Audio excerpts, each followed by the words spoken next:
PSAT practice test number 1 I sent you the link to. Hello, everyone. Those of you just joining me on the recording, we are getting started with day 1 of SAT Writing Language Crash Course. This is Mr. Tui. All right. Okay, so again, welcome, everybody. I'm going to start sharing my screen so you can see what I'm doing here on the screen.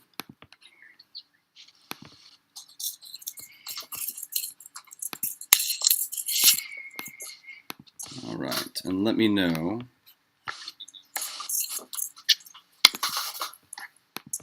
Let me know when you see it. It should be loading right here. You should see I've got the rules for writing up here. There you go.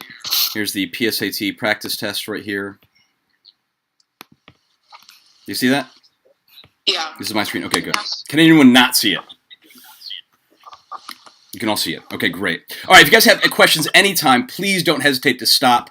Because right when I'm sharing my screen, I can't see you guys, so I don't get visual cues. So if you have questions, I need to know. You got to let me know verbally. Please, don't hesitate a bit. Let me know. Let me know what your thoughts or questions are. Okay, we're going to start with the rules for writing. Okay, and my plan is just to kind of go over these so that you just understand them at this point. You don't have to memorize them right now. You're going to memorize them, but you're going to memorize them through practicing them. Okay? So the important thing is that you understand them. And I just want to give you guys kind of a heads up right now how this course is going to work. This is an 8-hour course, but if you think just by like being part of the 8-hour course that you're going to see a big boost on your verbal score, it's probably not going to be enough just attending the course. You're going to have to do the work between the sessions as well. You need to kind of take the ideas that I'm teaching you, and you need to apply them on your own, practice them that way. So like I use sort of like a sports analogy. This is me showing you the playbook, but you actually have to practice putting in the reps of the plays, and that's how you're gonna really improve. Does that make sense, guys? Yeah. Okay. Yes. All right. So as long as you're able to do the work between sessions, and if you miss a session or two, no problem. You're going to have access to all the recordings. But keep up with the work between sessions, and I promise you will see an increase on your writing language section. This is where my students generally see their biggest and their fastest increases on the writing and language section. Okay, so I'm going to go over the rules for writing right now. We're going to start with rule number 1, punctuation. And I'm just going to go down the line. I'm going to ask for some volunteers to just kind of read as we go through this. Jonathan, can you start us off, please? We're going to read rule number 1, punctuation. If you'll read that first bullet point for periods. Please read that loud and proud for everybody to hear. Got it. Periods break up two separate standalone statements. Okay, thank you, Jonathan. Now, are there any questions about what I mean here by separate standalone statement? This is like a complete thought, like a complete sentence. Does that make sense, guys? Mm-hmm. Yeah. Okay. Are there any questions about that, or no? Is that kind of self-evident what that means? That's good. Okay. If you have questions about that, let me know. I can send you some resources about it. Occasionally, I have some students that struggle with the difference between fragments and complete sentences. I can send some materials your way to help you with that, and can go over that. But I think most of you have a handle on that. Jonathan, keep on going. Go ahead and read the rule on commas. Got it. Use commas whenever you need a brief pause. If you don't need a brief pause, leave it out. Okay, I'm going to stop you real quick. This is essentially all you need to know for commas. I could get really complicated. A lot of grammar books do. A lot of SAT courses do. I'm very proud of this because this, if you just think in terms of if you need a pause, that's all you need to know. Okay? Notice, by the way, it doesn't say, can you take a pause there? It says whenever you need a brief pause.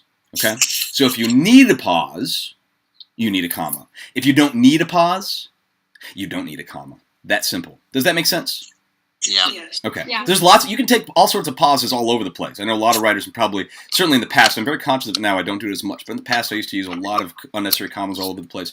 Don't do that. It's only if you need a comma. Then you put the comma in. And if you don't need a pause, you don't need a comma. Okay, but then there's the second part here. Go and read the second part, Jonathan, again. Should not be used to connect two standalone thoughts. There, a period or semicolon must be used. Okay, let's take those last two sentences in that rule on commas, right? Should not be used to connect two standalone thoughts, period. There, a period or semicolon should be used. Let's take those two sentences right there. And I'll highlight them here, I guess you can see that. If I had a comma there after thoughts, that would be incorrect, right? Because you can't separate two standalone thoughts with a comma. It's not enough of a break. You need a period there, or you need a semicolon there. Does that make sense, guys? Yeah. Okay, so they test you on both those concepts, okay? I could get a little more complicated in commas, but 99.5% of the time, just think in terms of, okay, do I need a pause here? And if you do, you need a comma. If you don't need a pause, you don't need a comma. Go ahead and read the rule in semicolons, Jonathan. Semicolons connect two related statements that could stand still on their own as complete sentences. Yeah, so anywhere you can use a semicolon, you can also use a period, okay? Because they're both for standalone thoughts. Does that make sense, guys? Yeah. Okay. Now, why would you ever use a semicolon instead of a period? Sometimes an author wants to highlight the relationship between two standalone thoughts, and so he connects them or separates them with just a semicolon. It's sort of a little less of a definitive pause than a period, but it's still for standalone thoughts. Okay, does that make sense? Yeah. And as long as you just focus on the idea, okay, now can I, are these two standalone thoughts? Then you can use a semicolon there, and if they're not standalone thoughts, you just can't use a semicolon there. Okay, that's all you need to focus on. Okay, now go to Jonathan, read the rule on colons. Pay close attention. This one's real important, and it's something most of you probably aren't super familiar with, but they love testing it on the SAT. Go ahead and read colons. Colons introduce a list, even a list of one item, explanation, or description. It will appear in this order: 1, things to be listed / explained / described; 2, the colon; 3, list / explanation / description. Okay, good. Let me give you a couple examples here, okay, for the list. Okay, let's use the example of a grocery list, okay?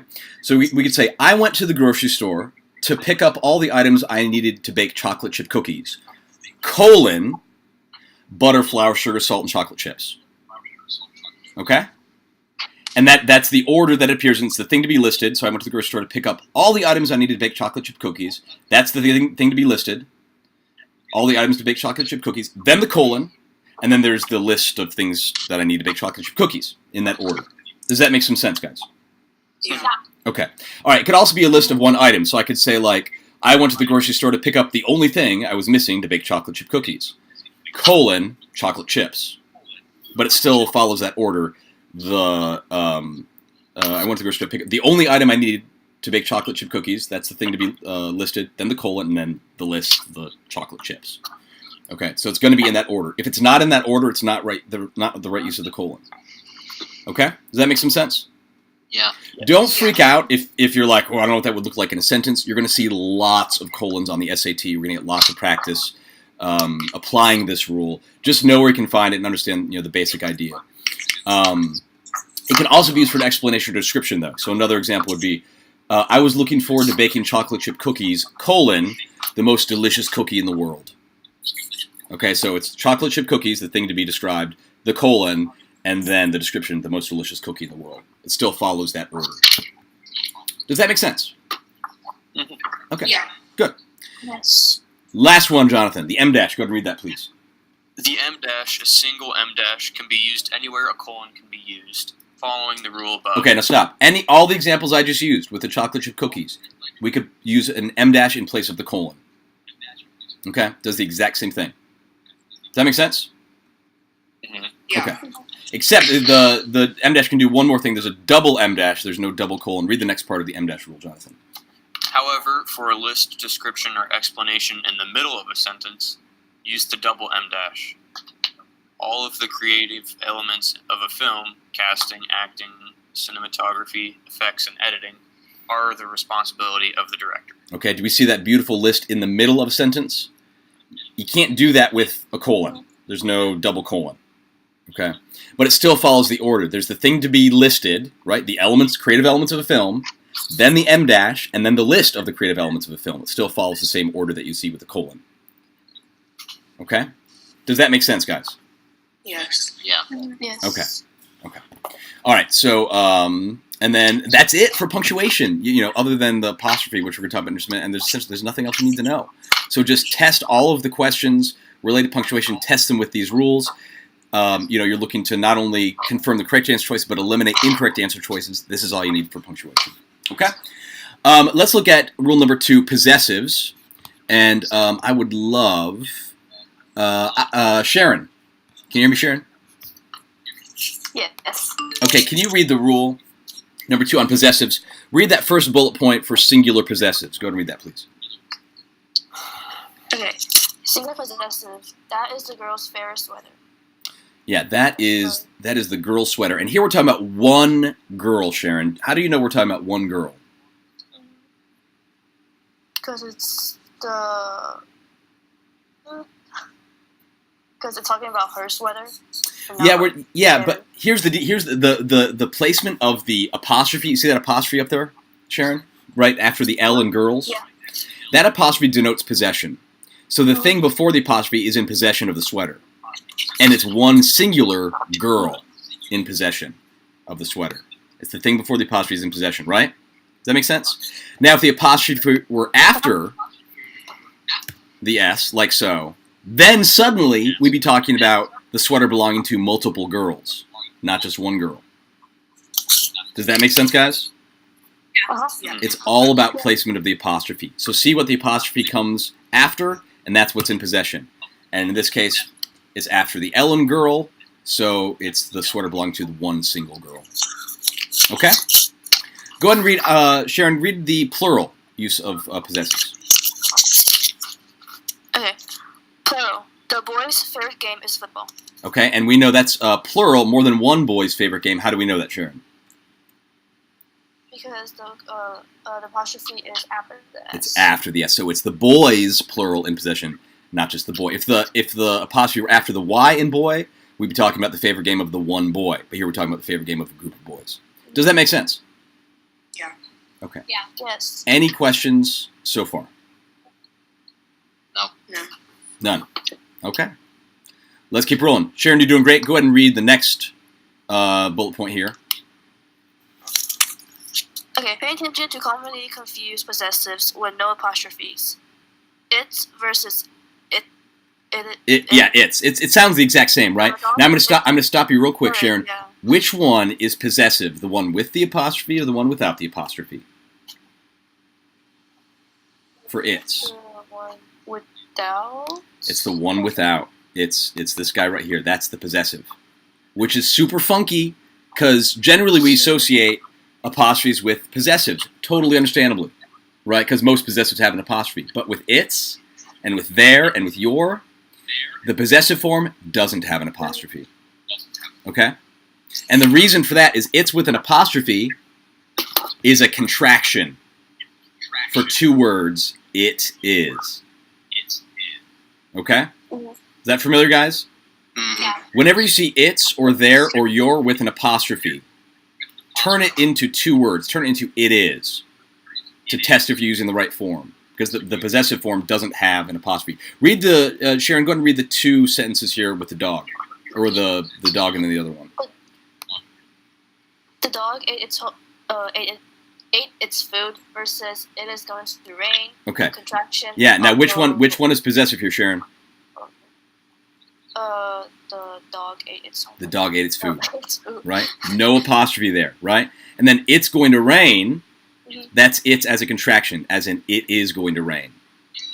So here's the trick. Always break it up. Break it's there in your, break it up into the two words, right? Turn it's into it is to see if you're using the right form. So you could say, it is going to rain. Okay, that makes sense. But if I said the dog ate it is food, that's crazy talk. It doesn't make any sense.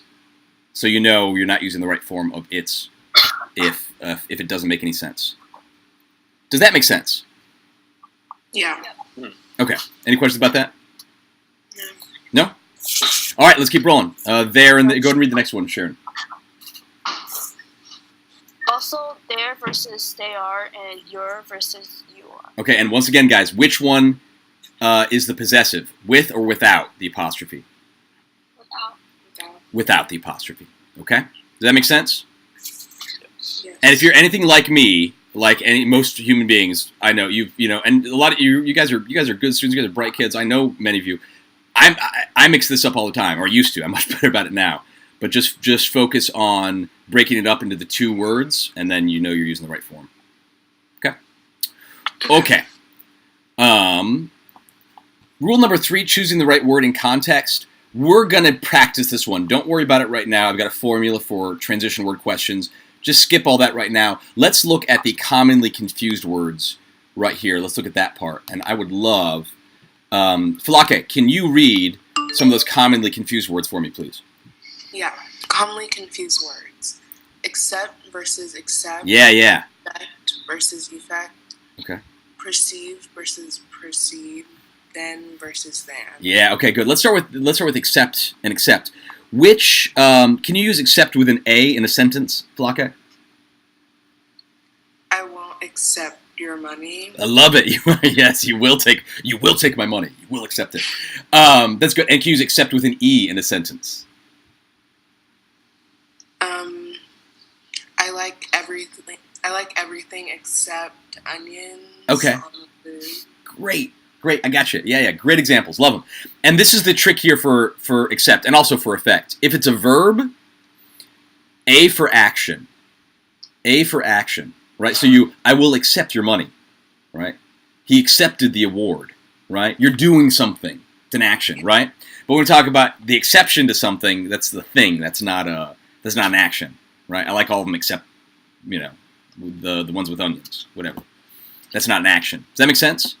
Yeah. So it's A for action, okay? Same thing with effect and effect. Can you use effect with an A in a sentence, Flaka?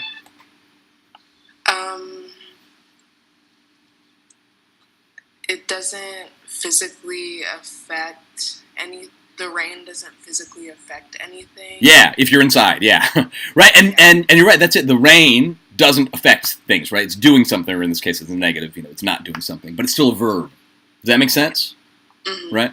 And then effect with an E, could you come up with an example of that? You're doing great, by the way.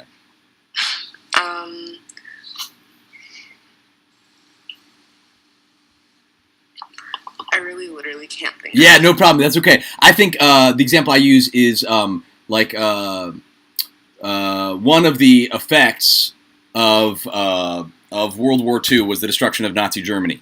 Right? The effects of World War II. Yeah. Does that make sense? So, but it's not a verb there. Okay, if it's a verb, you got to use the A form. So it's A for action. Any questions about that, guys? Mm-mm. That's just a good little trick. Precede and proceed. Do you know what precede means, Flaka?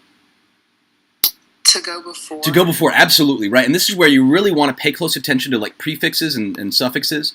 That PRE prefix, even if a lot of kids struggle with this one, but it's like, you know what pre means, right? Pre means before, like pre-game warm-ups or something, right? Yeah. So look for those for clues. To proceed means to come before, and to proceed means to continue forward. Okay? Does that make sense? What about then and than? Can you use then with an E in a sentence?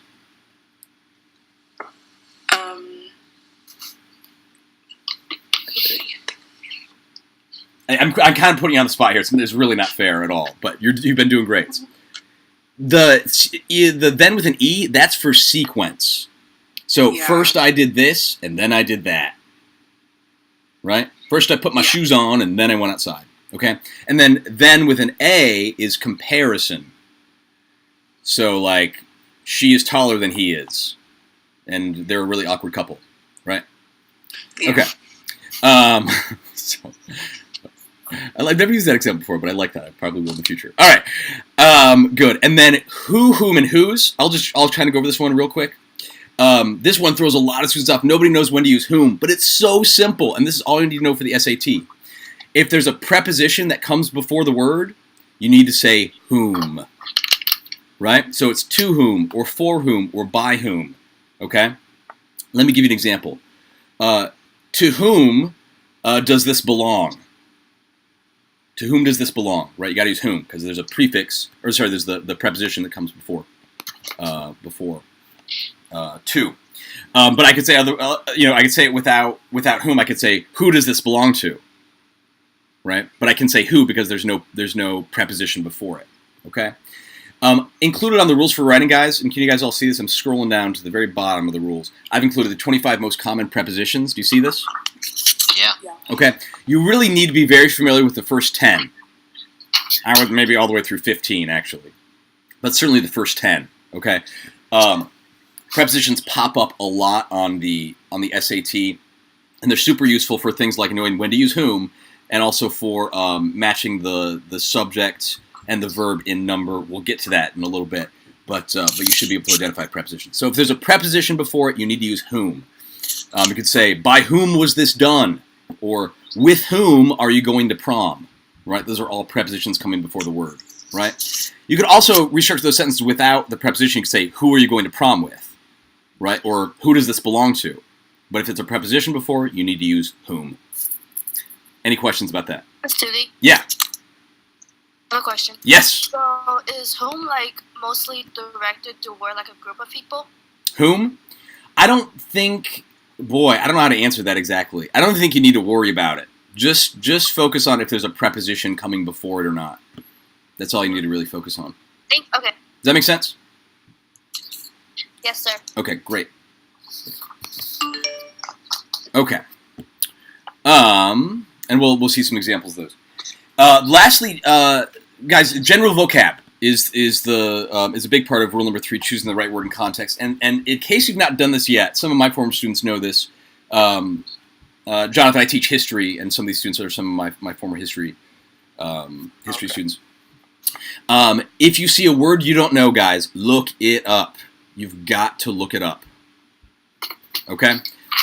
You just have to have a really solid handle on vocab, and if you don't know what words mean, you're going to struggle with a lot of the vocab questions. So take every class when you're reading all your classes. You take that as an opportunity to boost your vocab, and then suddenly everything you're doing becomes SAT prep. I can't recommend that enough. Okay, does that make sense? You just got to know your vocab. Okay, there'll be 3 or 4 questions minimum where you just have to know some higher level vocab words. So always boost your vocab. Rule number 4 is one of my favorites, one of the most important, one of the most commonly tested ones. I would love Maddie. Can you hear me, Maddie? You might be on mute, Maddie. I think you are on mute. Can you hear me, Maddie? Are you pretending you can't hear me, Maddie? So you don't have to answer. That's okay. I understand that. Maddie's having some technical difficulties. Renata, I know you can hear me, and I just heard you giggle. So I'm going to have you read, please. Read rule number 4. Keep it simple, please. Loud and proud. Whenever possible, say it with fewer words. Incorrect. The ice begins thawing in late summer, and such thawing follows several weeks of higher temperatures. Oh, that's such bad writing. Please fix that. Read the correct version. The ice begins thawing in late summer, following several weeks of higher temperatures. Oh, that's so much better. Do you see the difference between those two guys? Mm-hmm. Why is the second one so much better? It's concise. It's more concise. Yeah. If you can say it with fewer words, always say it with fewer words. There's just nothing added by saying, and such thawing follows, right? Just following several weeks. It's just, and when you're being tested on keep it simple, by and large, the shortest answer choice is the correct answer choice. So that's a good rule of thumb. Go ahead and read the next bullet point, please, Renata. You don't have to use fancy words or complex sentence structures. Say it simply and clearly. Also, avoid the passive voice when possible. Incorrect. The dogs were taken for a walk by me. Have some of you guys heard of the passive voice? Yeah. Maybe not quite sure what it means. If you have this, let me explain it real quick. The passive voice basically is when there's the subject, like in the sentence, the subject is the dogs. But the dogs aren't doing anything. Something is happening to the dogs. So it's kind of a difficult to understand sentence because the subject's not performing an action, right? The dogs were taken for a walk by me. What would be an easier way, a better way to rearrange that sentence? Any ideas? I walked the dogs. I walked the dogs. I love it. How great is that? I walked the dogs. You're saying the same thing, but it's just like much clearer what you're saying. Does that make sense? Yeah. Okay. The next bullet point, please, Renata. Avoid unnecessarily repetitive statements. Incorrect. Avoid redundant statements that are unnecessarily repetitive. Yeah, do you know what a redundant statement is? Yep. Anyone? What's something that's redundant? Maybe you're not familiar with that term. Well, something redundant is something that's unnecessarily repetitive, by definition. So if you say avoid redundant statements that are unnecessarily repetitive, you're saying something unnecessarily repetitive, right? I mean, you can say avoid redundant statements, period. Or you can say avoid statements that are unnecessarily repetitive, period. That's fine. But don't say avoid statements that are avoid redundant statements that are unnecessarily repetitive, because that's unnecessarily repetitive. Does that make sense? Yeah. Okay. Yeah. Look at when you see stuff that's like, and we'll see some of the first questions on here on the practice test we're going to work on. If you see anything that's like that sounds really repetitive, they're definitely testing you on keep it simple. Look out for the unnecessarily repetitive stuff. And then the last bullet point, please, Renata. You're doing great. When combining two sentences, avoid answer choices with more than one subject. Yeah, you'll know you're being tested on this rule because they'll literally say, which of the following answer choices best combines the underlined sentences? Okay, so you know you're being tested on this concept. If you see an answer choice that has more than one subject or more than one verb, that's probably not the right answer choice. You want one clear subject and one clear verb for every sentence. Okay? Does that make sense? Mm-hmm. Yep. Okay, great. They love testing you on keep it simple. And this throws a lot of students off because a lot of students get unnecessarily impressed by really complex sentence structure. They like read a really complicated sentence with really fancy vocabulary and they're like, I have no idea what that means. That must be the right answer. Right? Some of you have been guilty of that, I guarantee. Picking answer choices that are really complicated. Don't do that. You want the opposite. You want the simplest one. Because good writing is clear writing, and clear writing is simple writing. Does that make sense? Yeah. Okay, good. Please understand that. It's huge. All right, rule number 5, good introductions, transitions, and conclusions. Who is my next victim? I mean volunteer. Volunteer, I meant. TFD, USA. Can you hear me? Yeah. What's your name? Drew. What's your name? Drew. Drew. Welcome, Drew. Good. Okay. Can you read the first bullet point for good introductions, transitions, and conclusions? Good introductions prepare the reader to easily understand the ideas being presented in the passage. You may have to read ahead in the paragraph/passage before you decide how to best introduce it. Yeah, and you'll generally know you're being tested on this concept because they'll say, which of the following best introduces the paragraph or best introduces the passage? Just be aware, guys, that sometimes you have to read ahead before you decide, because you've got to find out what ideas are being introduced before you decide how to best introduce those ideas. Does that make sense? Yeah. Sometimes you got to read it. Sometimes you got to go back as well. Okay, and we'll get to that in just a minute. Read the next bullet point on good transition sentences. Along with good introductions, good transition sentences are fundamental to good writing. Good transition sentences reference previous idea and connect it to a new idea. The underlined portion above is an example of a good transition sentence. You will usually see this at the beginning of a new paragraph. Okay, all right. So let's assume that bullet point, the one you just read, is the beginning of a new paragraph. Let's look at the underlined portion. That's a good transition sentence. Here's why. Because it references the previous idea, right? I say, along with good introductions, right? Reference the previous idea in the previous paragraph, right? Because the previous bullet point is on good introductions. And then I lead into the new idea. Good transition sentences are fundamental to good writing. Okay? Does that make sense? Yeah. That's good form. You want to reference a previous idea and lead into the new idea. That's a good transition sentence. Okay? But again, it's almost always, I'm going to say always, at the beginning of a paragraph, it's the first sentence in the beginning of a paragraph because you're referencing the previous idea in the previous paragraph. Okay? Any questions about that one? No? Okay. All right, we're chugging along. We're doing good. Read that last bullet point, please. Good conclusions summarize the main point of a passage or article. Reread the title and the first paragraph of the passage to find the main idea. Yeah, sometimes I ask you a question about the main idea, and one of the answer choices is going to be like the most recently discussed idea in a paragraph. And just because it's the most recently discussed idea, it's really fresh in your brain, and students tend to go for that one. Don't fall for it. You got to kind of step back, reconsider the main point of the passage, and you can reconsider that by reading the title of the passage, reading the first paragraph of the passage. Always the main idea is going to be expressed in the first paragraph. That's just good form. That's kind of where you're going to find like a thesis or a main idea for the whole passage. So step back, reread, and then look to see which answer choice matches up with that. Any questions about that? No. No? Okay. Is this all making sense? Yeah. I've tried really hard to express this in really basic terms and avoid like fancy grammatical terms and all that. I'm telling you guys, this rule is this is almost cheating. It's so effective on the writing and language section. It's not cheating. Don't worry. Any of you with guilty consciences, but it's just really freaking effective. Okay, let's read rule number 6. Backup claims with relevant evidence. William, can you hear me? Yes, I can. You are up to bat, sir. Loud and proud, please. All right. Oh yeah, sorry. Backup claims. Carefully study all graphs with the title, Y and X axis, and key. Okay, I'm going to stop you real quick. They love throwing in charts and graphs on the writing and language section, in case you haven't noticed yet. You do have to understand, you have to be good at graph analysis. And so I recommend always going in this order. Read the title of the graph. Then read the y-axis going up and down, and then the x-axis going left and right.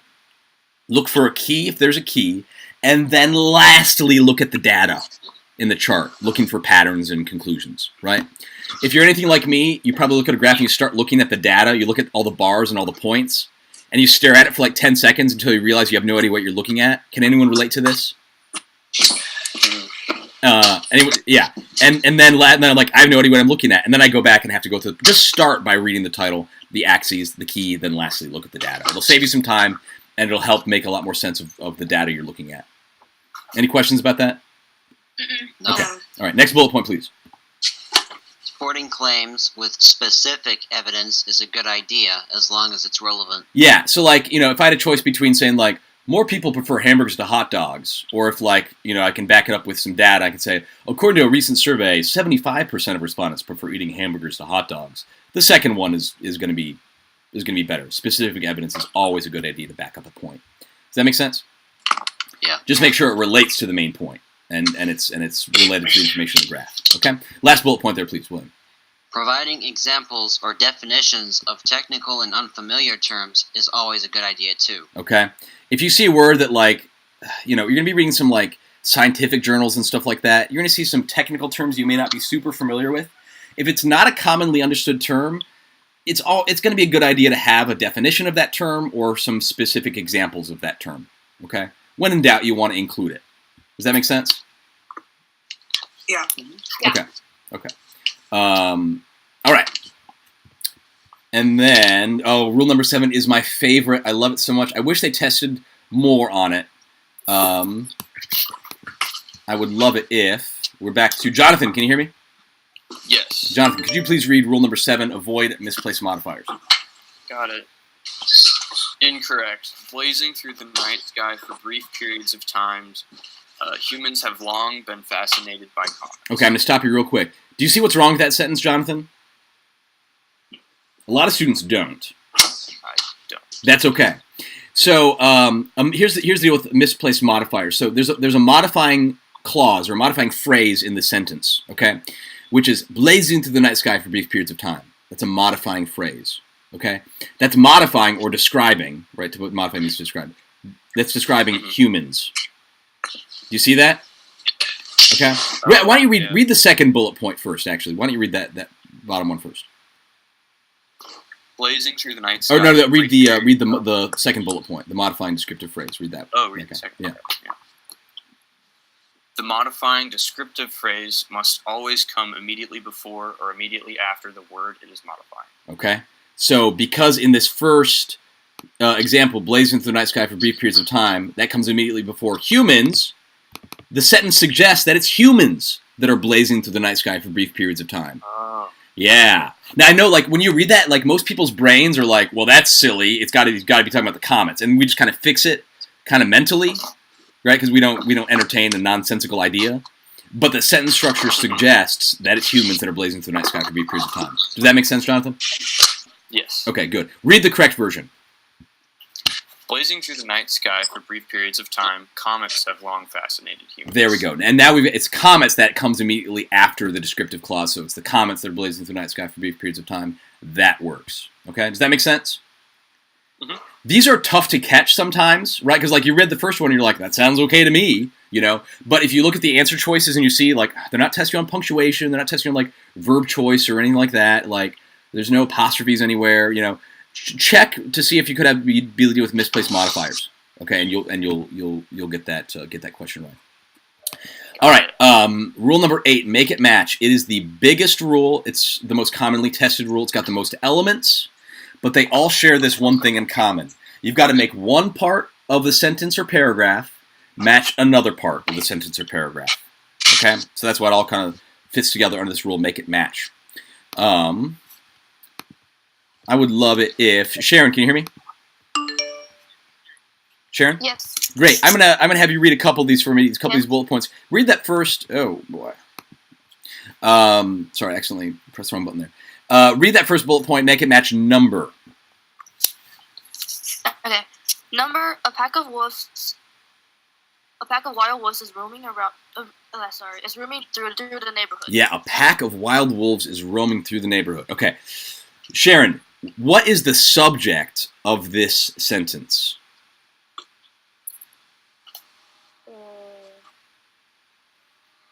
Was. Everybody says that.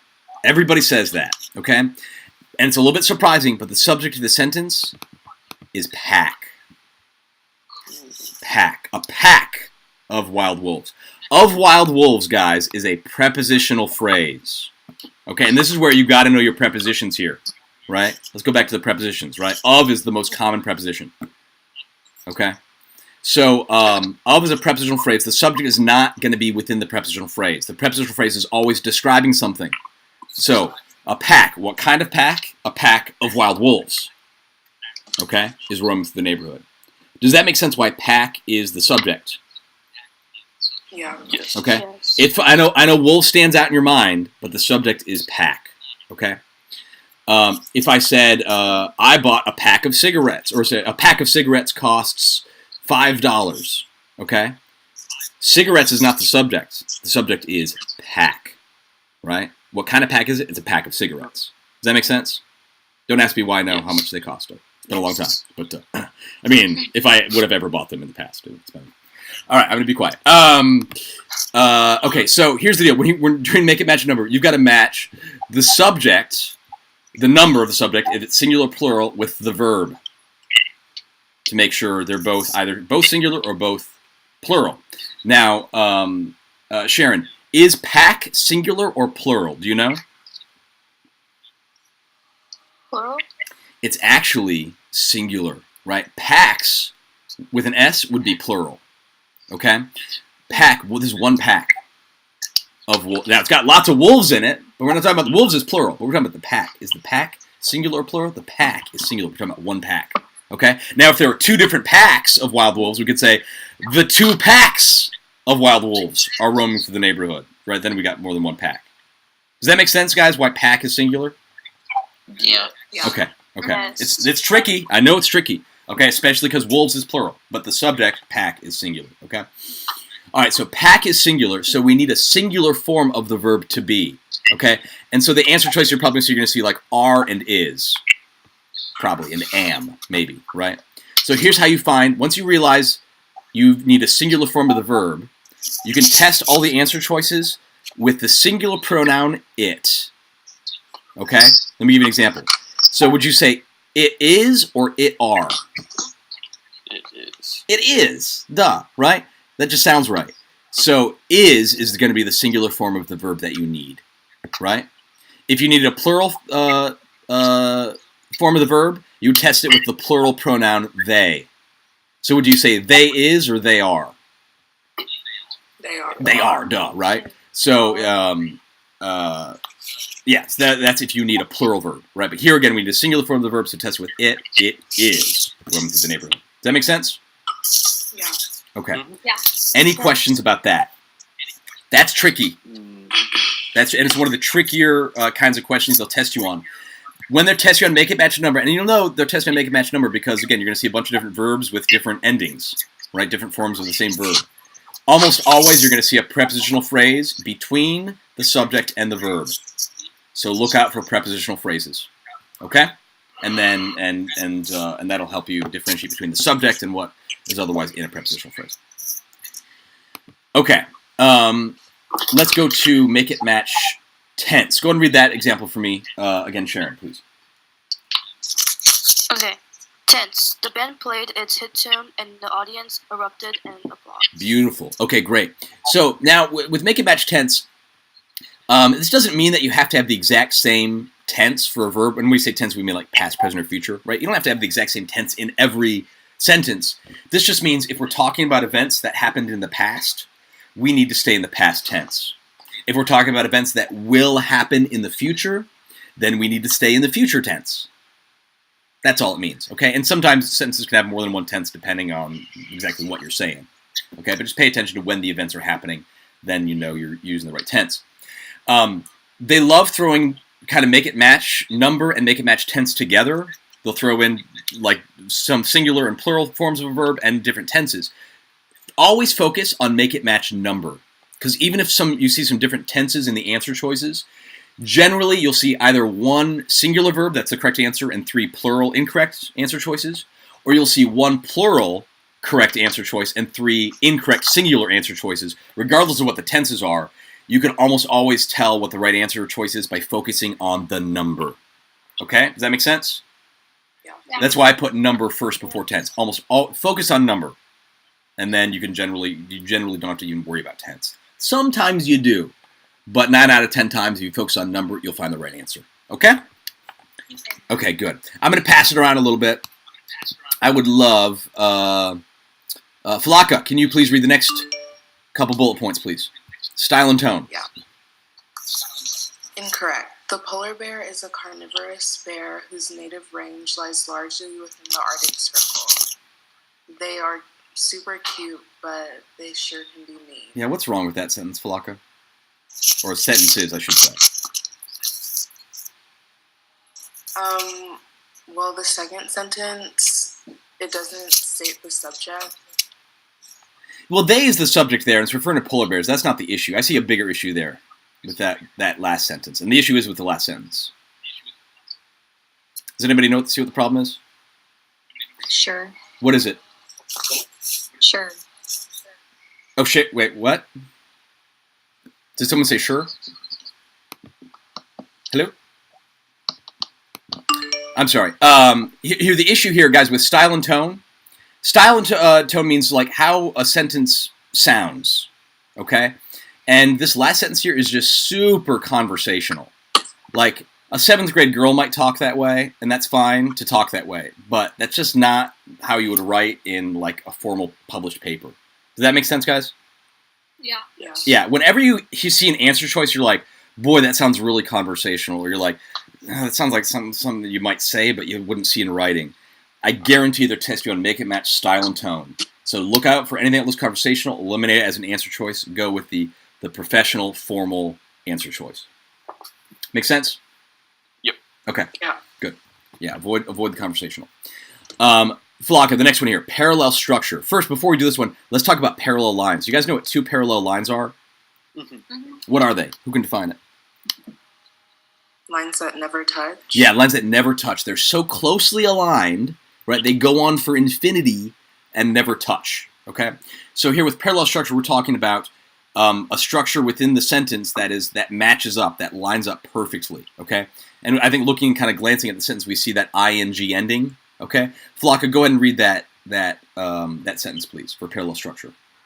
Along with running and rock climbing, surfing is one of my favorite activities. Beautiful. Okay, great. We see that pattern again, that ing ending. You wouldn't say, for example, along with running and rock climbing, to surf is one of my favorite activities, right? Because you've got that ing ending. You've established that pattern. Keep rolling with that pattern. Don't change it up, okay? Now, it doesn't, you could have a different pattern. You could say, to run, to rock climb, and to run, to rock climb, and to surf are my favorite activities. That's fine. That's just a different pattern. But whatever the pattern is, stick with the pattern. Match it up. Does that make sense? Yeah. Always be on the lookout for patterns. And when you start seeing some patterns in a sentence or within a paragraph, there's a good chance of testing you on parallel structure. Just keep rolling with the pattern. Okay. I'm going to read the next one here. There's just a couple words and phrases that are always going to be matched up together. Okay. And a couple of them include not only and but also. If you see not only in a sentence, it's always going to be followed at some point by the phrase but also, or some form of but also. You might see a word between but and also, but you're going to see but also in some form. Okay, so let me give you an example. Not only do I like eating vanilla ice cream, but I also like eating chocolate ice cream. That is a true statement, by the way. I do like eating. Okay, and then I included the word I in between the but and also in that example. Okay. Not only do I like eating chocolate ice cream, but I also like eating vanilla ice cream. Okay. Another form with but also, I could say I like eating not only chocolate ice cream, but also vanilla ice cream. No subject between the but and also there. Okay. Just be aware. If you see not only, you're going to see some form of but also after it in the sentence. Does that make sense? Mm-hmm. Okay. Yes. Neither is always followed by nor. Either is always followed by or. Just the way it's going to be. Okay. There's no way around it. It's like math. It's just going to happen. Okay? Okay. Falaka, why don't you read that last bullet point here for make it match? Compare only directly related ideas. Incorrect. Compared to working at a desk, marine biologists get a lot more fresh air and exercise. Okay. Correct. I'm going to stop you real quick. Let's talk about this one real quick. And I will put this question up for anyone. What two things are being compared in this sentence? You're comparing the action, which is working at a desk, to the occupation, which is the marine biologist. Yeah, you're comparing an action to an occupation. It's not a great comparison, right? To compare an activity to a profession, right? Falaka, go ahead and read the correct version here. It's much better. Compared to office secretaries, marine biologists get a lot more fresh air and exercise. That's so much better. Okay, now here we're comparing two professions. Okay, and that's a better comparison. Okay, we could compare two activities too. We could say, compared to working at a desk, working outdoors provides the opportunity to get a lot more fresh air and exercise. That's fine. You can compare an activity to activity or a profession to a profession, but don't compare an activity to a profession. That's kind of weird. Okay. Also, be on the lookout for sometimes comparing singular things to plural things. That's not a good comparison either. Okay? Any questions about that?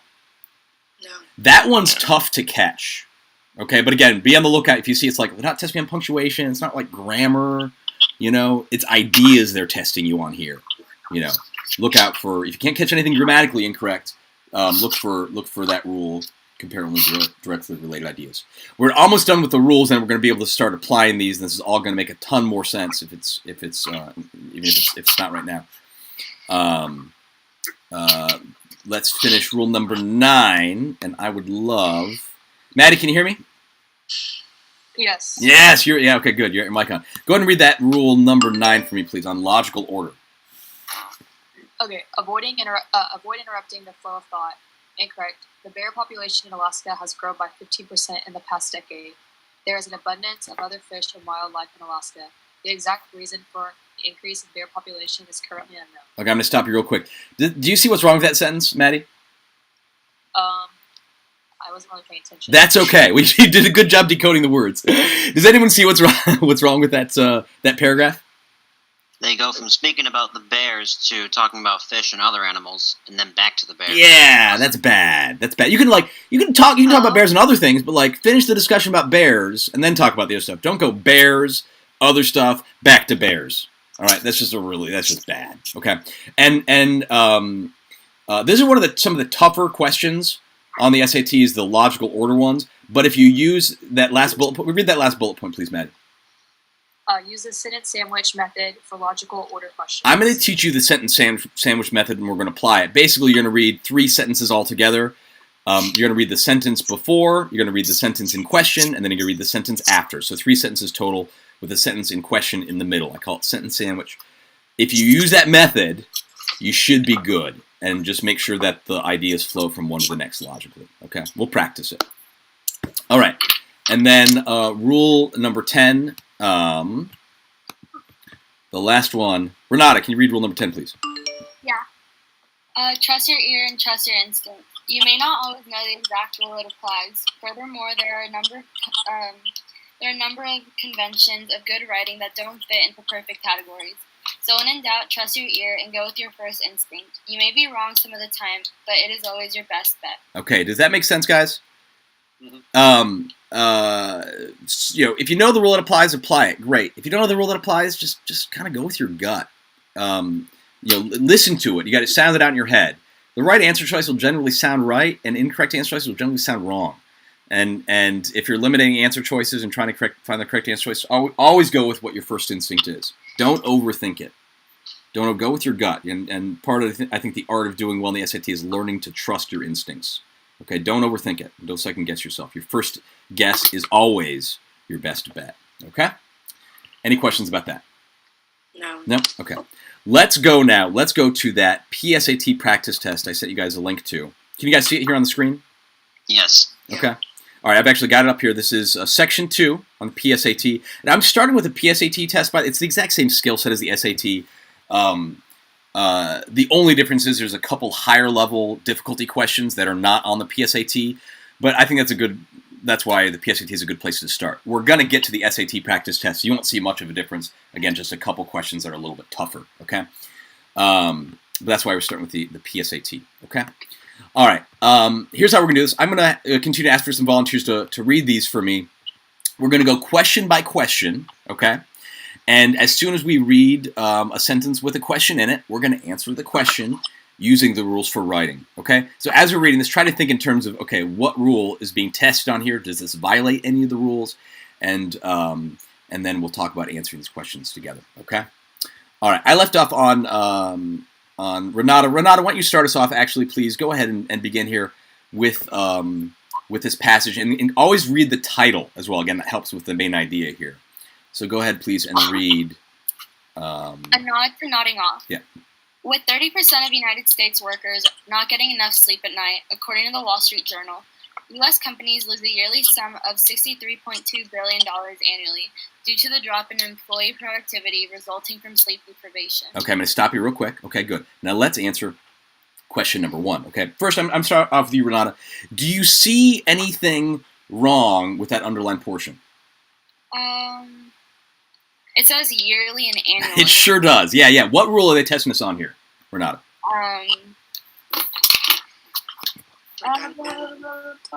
Keep it.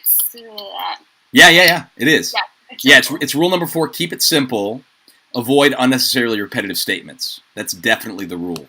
You guys see that? Yeah. Okay. And let's look back at the answer at the underlined portion here. It says yearly and annually. There's just no need to say that, right? Mm-hmm. Okay, Renata, why don't you read from the answer choices? We'll see if we can eliminate A, right? No change. Yeah. Okay, A is gone. B. See an annual loss of $63.2 billion each year. What about that one, Renata? It's still repetitive. It's the same problem, right? We see annual and year in the same sentence. I'm going to stop real quick. Does it make sense, guys, the issue with A and B? Yeah. Yeah. Does anyone not understand the issue with A and B here? It says yearly and annually in the same sentence. Right here. Yeah, right here and right here. So there's just no need to say, you can say one or the other, but don't say both. Okay, go ahead and read answer choice C, please, Renata. C. Lose $63.2 billion annually. How's that? That sounds good. That sounds all right. Okay, but let's read. Now, we always want to cycle through all the answer choices, guys. This is really important. You want to not only try to confirm the right answer choice, you want to eliminate all the incorrect answer choices. Go ahead and read D for me, Renata. D. Have a yearly loss of $63.2 billion annually. What do you think about that? It's still repetitive. It's the exact same problem as all the others. So yes, it is answer choice C. Oh, hold on. Oh wait. Oh, I messed this up. Hold on. There we go. It is answer choice C. I think that's unnecessary to do that. But, there we go. There. Yes, it is C. Okay, good. Any questions? No. No? Okay, good. Let's go to TFD. Drew, right? Yeah. Can you hear me, Drew? Yes. Good. Why don't you go ahead and keep reading? We're going to read the next sentence here. Sleep-deprived workers. Sleep-deprived workers generally have lower morale and are less able to retain information than their better-rested colleagues. Okay, good. Let's keep reading. One of the big reasons behind workers' lack of sleep is the work itself. Okay, I'm going to stop real quick. Let's answer number 2. Drew, what do you think about that underlined portion? How's that sound to you? That it's important. That it's important? I'm saying, do you see anything? Do you see anything wrong with that? The underlined portion. One of the big reasons behind. I think you could probably change big reasons to something else. What's wrong with it? I agree. There's something wrong with it. Yeah. I don't know. That's okay. It sounds weird, doesn't it? Yeah. Yeah. Does anyone know what rule we're being tested on here? Does anyone know? Make it match. Yeah, to make it match. What part of make it match, Falaka? Style and tone. It sure is make it match style and tone. Absolutely. Right? Doesn't that sound bad? One of the big reasons behind, right? It's like, do people talk that way? Yeah. Do you write that way? Boy, that's not great. Okay, Drew, I want you to read. A's not sounding good. Okay, go ahead and read answer choice B for me. Main things leading up to. How's that? No. What's better, A or B? B. B's better. But do you see anything wrong with it, guys? Drew, you don't like it, do you, Drew? No. What don't you like about it? I don't know. It's too wordy. Yeah, it's kind of wordy. Let's save it for right now. I don't want to eliminate it yet. I don't think it's right, but let's leave it. Read the next one for me. Huge things about. How's that? No. Boy, that's bad. Isn't that, guys, is that obvious they're testing you on make it match style and tone? Yeah. Yeah, oh boy, yeah. Once you read answer choice C, it's really clear. And this is where if you read the sentence and you're just not sure what rule you're being tested on, always take a look at the answer choices. And the answer choices generally give you very good clues as to what rule they're testing you on. And you see two statements here that are clearly like just really conversational to make it match style and tone. All right. And then read answer choice D for me, please. Primary causes of. How's that? Sounds pretty good. Sounds pretty good, right? Can we eliminate B? Yes. Yeah, we can eliminate B. And D is the correct answer choice here. Absolutely is. Okay. Plug it in. I want to hear it in the sentence. Can you read the sentence, Drew, with D in there? One of the primary causes of workers' lack of sleep is the work itself. There you go. Nice and professional, formal tone. Okay. Any questions about number 2, guys? No, we're good? No. Okay, great. All right. Let's go to William. William, please read the next sentence here. To combat the problem. To combat the problem of sleep deprivation in a demanding work environment, some companies have begun allowing workers to take naps. Keep reading. The hours the average American spend working have increased dramatically since the 1970s, making it hard for many workers to get a good night's sleep. Okay, I'm going to stop you real quick. Boy. Oof. William, how does the underlined portion sound to you? It's already bad because it's like you gotta make it match again. Yeah. It's definitely make it match. What part of make it match here? Tense. Or, what did I say always start with? Number. Always start with number, right? Take a look at the answer choices, right? If you're not sure what rule is being tested, and you see a bunch of it's all forms of the verb to spend, but you've got some different tenses, and maybe some are plural and some are singular. Okay, does that make sense? It's definitely make it match number and or tense. Okay, Right. So let's do the method. Here's the method. We got to find the subject. Okay, we got to find the subject. Here's how we find the subject. Ask yourself, who or what is doing the spending? William, who or what's doing the spending here? The average American. The average American, absolutely. Not the hours. The hours aren't doing any spending. The average American, right, is spending time working. Does that make sense? Yep. Okay, so the average American is the subject. Now, William, is the average American, is that singular or plural? That is singular. It is 100% singular. The average American. We're talking about one American, who is the average American. Okay, singular. So we need a singular form of the verb to spend. Okay? Now, let's use that pronoun trick, right? It is a third person singular pronoun. Okay? So let's test all the answer choices with it. And start with answer choice A, William. There's no change. So average. Just read. Say it spend. It spend. How does that sound? Bad. Golly, Very that's bad. terrible. I mean, that's just awful. What about answer choice B? It have spent. How's it's that? even worse. Oh my gosh! I got to get rid of A. I got to get rid of B. It's terrible. Answer choice C. It spends. How's that? Probably the best out of all of them. So far, right? It works. It spends. Okay, that works. Answer choice D. It are spent. Oh boy. I'm sorry, I didn't wait for your reaction. Can we recognize it are spent is terrible? Yeah. Everybody? Yes or no? Right? You can hear that? It's just off. It are spent? What? No. Okay. And this is where I said earlier, remember, focus on number and don't worry so much about the tense. Okay? It is answer choice C, spends. It's the only singular. Now, this throws a lot of students off, guys, because there's an S in spends, right? And if you're like, well, it's singular. I thought singular didn't have an S, right? Plural has an S at the end. Yeah, for nouns, but for verbs, it's like the opposite. Okay? Like, he goes to the store, right? He flies an airplane. He runs a lot. He eats steak, right? those are all singular, and the verbs have an S at the end. Does that make sense, guys? Yeah. All right, so don't worry about the ending. Just plug in the singular pronoun if you need the singular form, or plug in the plural pronoun, they, if you need the plural form, and test it, okay? Another shortcut for a problem like this, if they're testing you on make it match number, is you don't even have to read the sentence, guys. You can just look at the answer choices and be like, okay, let me see which one is singular, which ones are plural, right? And if you find one singular and 3 plural, I guarantee the singular one is the right answer choice, right? Because they're not going to give you 3 correct answer choices, right? Or if you see one that's plural and 3 that are singular, the right one is probably the one plural one. Does that make sense?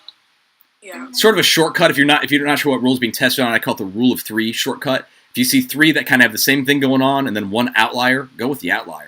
Right? Okay? Little trick there. Great job, William. Do you guys want to take a little break here? Would that be helpful? Let's take I'm going to take a little 3-minute break. Okay, we're going to run to the restroom real quick, drink some more coffee, down some espresso, shotgun a Monster, whatever you guys need to do. And then we'll come back and kind of keep plowing through this, okay? Okay. Okay, we'll see you guys in just a minute.